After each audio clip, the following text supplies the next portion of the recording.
Hello, everyone, and welcome to BFM 3130. This is week 5, and we are talking about building a fintech product development and management. This week will overlap a little bit with week 6 because we are going to talk next week about the funding. And the funding is touched here a little bit because we are discussing the growth of the fintech startup in different stages, and we will relate this a little to somehow to funding. The way I plan this presentation is this week presentation and recording is I divided it into 5 parts. So I will go over the parts one by one. So let's go, and we'll start with the this is actually the agenda for this week. So what we are going to do is we will talk about the product development management growth, specifically the growth stages, and what do we mean by this. And then we will go to the stages. For example, we will start with the pre-seed stage, which is this one. Then we will talk about the seed stage. Then we will talk about round A, round B, or round C, and which we call it actually Series 1, Series A, Series B, and Series C. And then we will understand the finally the process of initial IPOs, and if the startup grow in a way that it becomes huge, it can be acquired also by other companies. So this is part 1, and I'm going to talk about the just to give you some context of what we are talking about. So the product development and management is central to the success of the fintech startup, and it involves the following. It involves creative design, testing, and refinement of financial technology solutions. It also involve effective management to ensure the alignment of product features with the market needs, because we keep changing based on the technology changes and also based on the market need. And to connect this, we connect it to the growth of stages. So we have the pre-seed stage. And just to put you in context again, when we talk about the pre-seed stage, what we are doing in assignment 1 is actually, until now, we are talking about the pre-seed stage, which we are just refining the idea and talking about the value proposition, moving a little bit to the MVP will come later on, but moving a little bit to the what we call the testing, and also to the formation of the cost structure and revenue stream, so we can see whether it is profitable or no. So this is actually the pre-seed stage, because we move to the seed stage. When we move to the seed stage, it will involve product refinement based on initial feedback, and the funding will start to come in this stage, the first funding. So when we did the pre-seed stage, in this case, usually it's bootstrap, which means it's a family or personal savings or friend or some sort of this.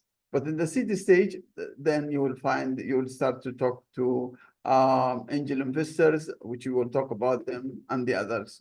Round A is another stage.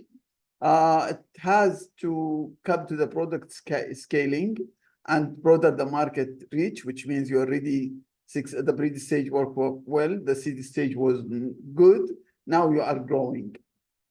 So activities in this stage in round A would continue expanding the product features and enhancing user experience and beginning revenue generation. Round B and beyond is actually the product diversification and optimization for profitability. The funding is used for scaling operations, market penetration, and improving. It's just improving now. The startup is just going to grow more and more, and therefore you need to always refine the product, keep up with the technologies and bring more funding. If the company is actually now, until now, even when we have to round C, there is also a round C, we only talking about a private company or a private startup. But if you started to think about it and it becomes huge in a way that it becomes public, that means you need more money to get from the market, then you will go for IPO. IPO, we know in finance, which is you have to get listed if you are in Malaysia with the Security Commission, and you have to go through all that process and then issue a number of shares that will be bought by the shareholders, and then it will be just a public listed company. It can also go to merger and acquisitions, as I said. So the key takeaway is the product development is a dynamic process that evolves with each growth stage, requiring strategic management to ensure long-term success and scalability, which means it's about growth now. This actually reflects what we are talking about. As I told you, we are actually working in this area. Bootstrap is when you start just alone, as I told you. Pre-seed, okay, when we do what we are doing in class in this assignment. And then we have seed stage, and then round A, round B, round C, and beyond, and then the initial public offering and mergers and acquisitions. It can come from here. Now, sometimes you can sell the company here or here, or here angel investors will be interested here. Some fund managers can be interested here. Some investors can be interested here. And if you just keep growing, or maybe they will share some of the equities, you can exit in any time. You can exit at any time. And when you go to an initial public offering, of course, you may have the majority of the shareholders, or maybe a minority, but you will be, if you want to have control, then you will have to have more than 51, or to have the majority that can, control the decision of the company. Now let's go in part one and talk about the pre-seed, which is actually the most important stage, since we are going to develop the product and test it here and see whether the market will accept it before we go to the growth. The growth is just expanding, more funding, more scalability, and more growth, and all of those issues. So let's talk about the pre-seed stage, which is this area.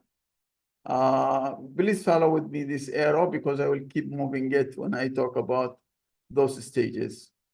Now, the pre-seed stage, if you want to define it, it's actually is the earliest phase of a startup life cycle, where the focus is on the transforming an initial idea into viable business concept, which is actually moving from innovation to entrepreneurship. At this point, the startup is usually revenue, and the founders are primarily concerned with validating the idea, conducting market research, building prototype, which we call it MVP in our case, and forming the core team.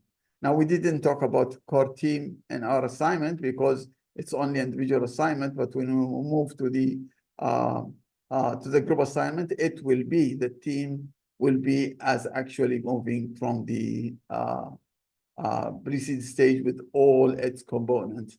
And even when you talk about choosing the partners, it also has, you have to have some criteria to whom is going to be your partner and for what. So the purpose of this, the primary purpose of the pre-seed stage, is to validate. As you can see, the market research and the idea and all these things is just to validate the idea, ensure that there is a market for the product or service, and lay the foundation for product development, which is going to the following stages. This stage is often about answering the question, which is the most important question. Is the idea worth pursuing further? And is the timing the right timing?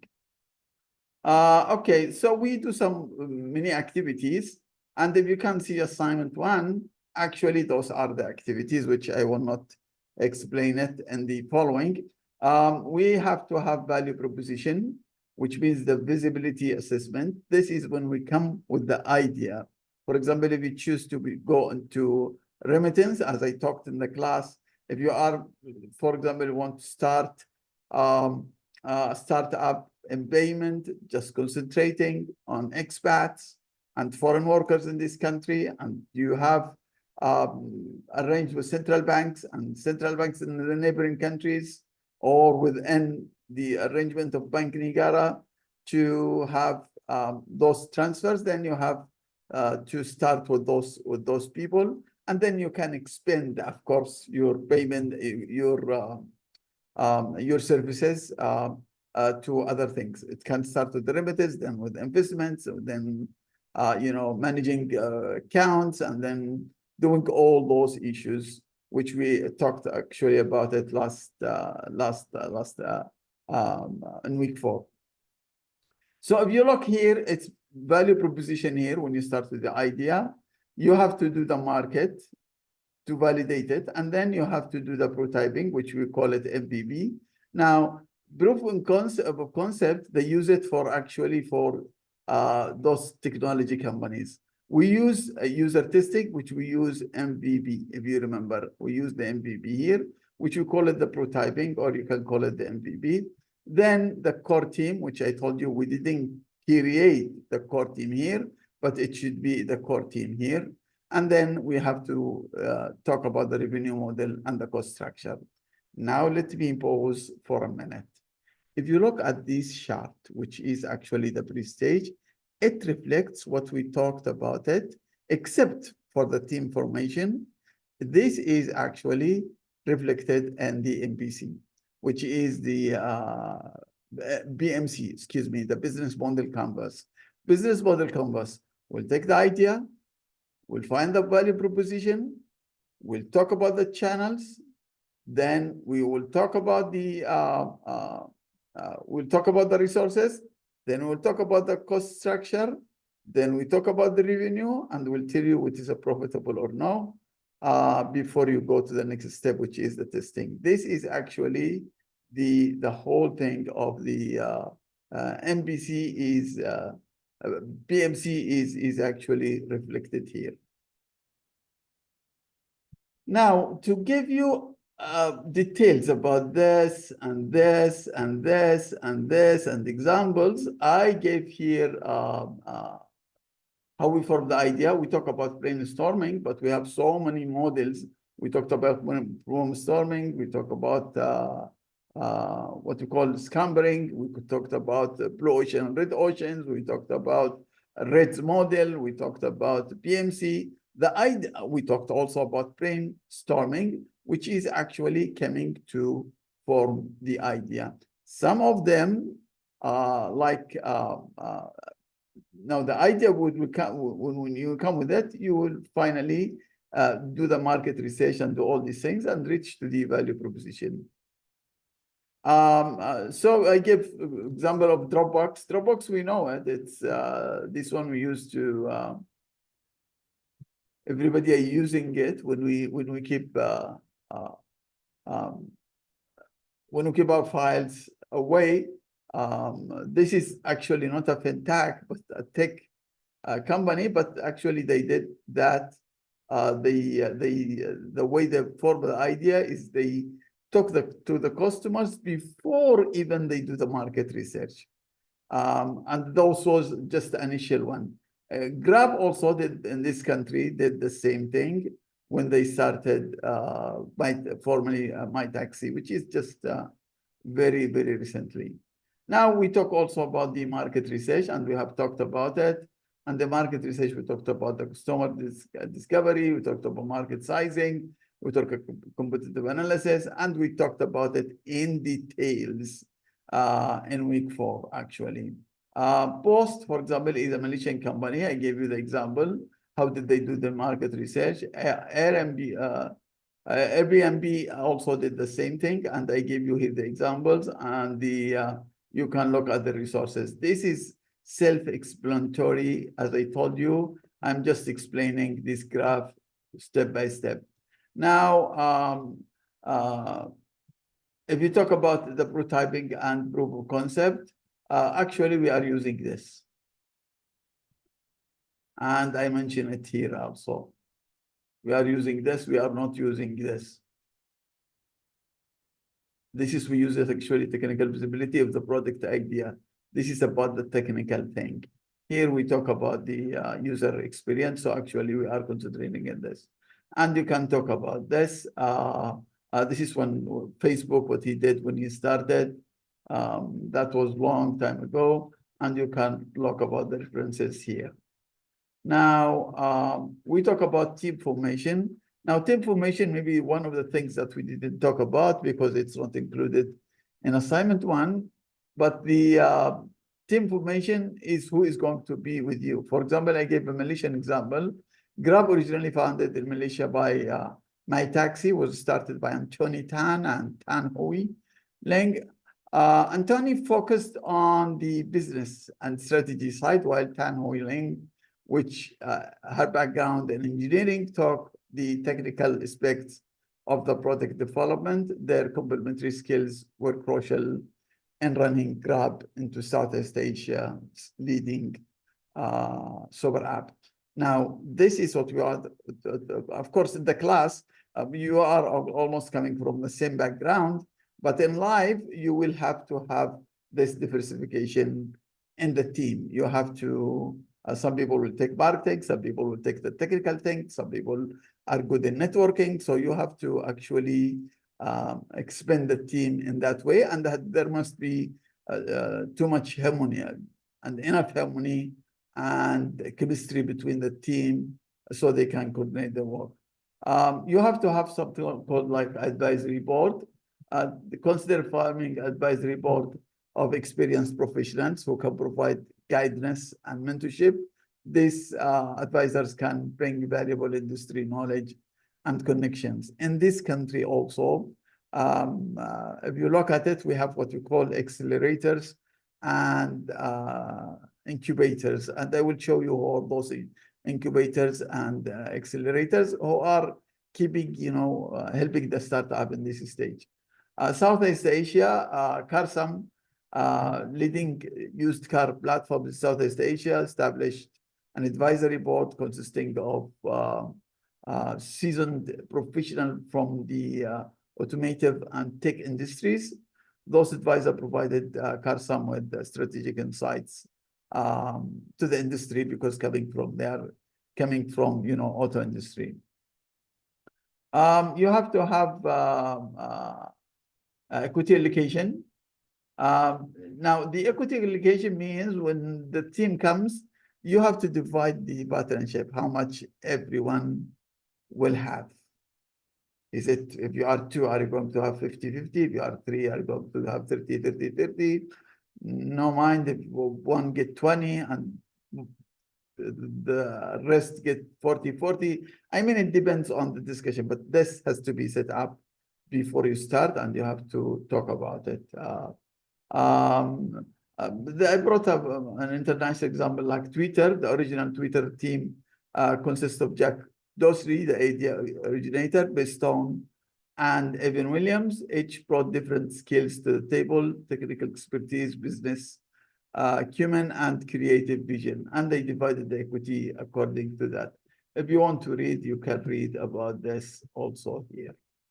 The business model development, I think we have talked about it, and I have uploaded with some material for you to decide on the revenue model. Now, the revenue model could be similar to the competitors, could be more or less, it depends, but prices are not the right way to compete with competitors. I brought you an example. So now the business model, when we say, are you going to charge fees? Are you going to charge subscription? Are you going to, charge what we call by transaction, by monthly subscriptions?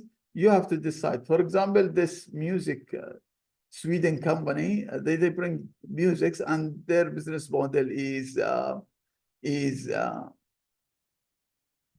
you can access the basic features for free, but premium subscription for ad-free listening and additional features. This is, they have to, so can listen to some free, but of course the premium one, it has like subscription. Now in Middle East example, Careem, for example, a Middle Eastern ride-hailing app, started charging transaction fees for each ride. Later, they expanded to offer subscription services and additional features like food delivery and digital payment solutions across the Middle East and North Africa. So this is about how you are going to collect your income, your revenues. Now, the cost structure, you have to look at, this is if you want to look at the cost, then being to build out the costs associated with the following: launching and scaling the product. This includes development cost, marketing expenses, salaries, and operational cost. And what we will do this Friday, hopefully, coming Friday, we will develop a whole case consist of those cost structure. We will assume some numbers, and also for the revenues, and that will be a completion for the business model, and it covers actually the it will be what we will do. We will assign numbers to the revenue and to the cost, and then we will incorporate it within the business model compass. So Grab now, as I know, had carefully managed its cost structure while expanding across Southeast Asia. They included balancing the following costs for new features, operational expenses in different countries, and significant marketing investment to gain market share. So the marketing is a very very important issue. Look at this in Gambia.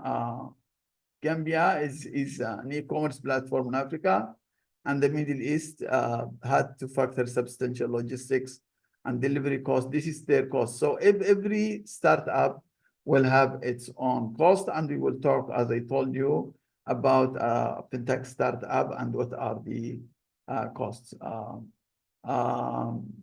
We have to have what we call financial projections, what will happen during the few years coming. And I brought some example like LinkedIn, which is actually a very important framework for those academicians and professionals who actually put their output there. There is a free version, and there is also a premium version. This is end of part 1. So if you want to see part 1, which is actually the pre-stage, you can look at this one. It will give you actually a full look at it. I will stop here, and I will move later on to part 2. Thank you very much, and I will see you in part 2. Bye-bye for now.